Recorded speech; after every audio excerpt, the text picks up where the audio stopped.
মোহাম্মদ আজিম হোসেন, পিতার নাম আব্দুল সালাম হাওলাদার, গ্রাম খেজুরবাড়িয়া। গোয়ালঘরে 3টা গরু ছিল, দুইটা লাল একটা কালো। কালোটা ছিল আপনার আপনার কোরবানি উপযুক্ত গরু, 55 থেকে 60,000 টাকা মূল্য হবে।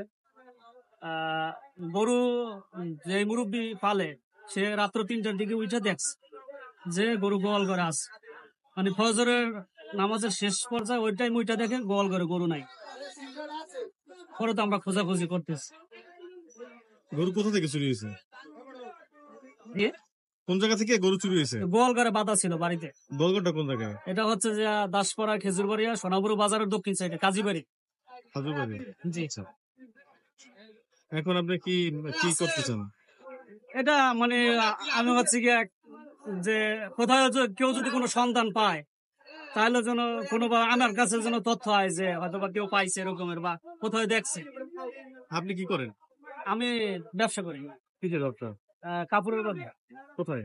এই রেস্ট অফিসের সামনে, সেলিনা সুপার মার্কেট।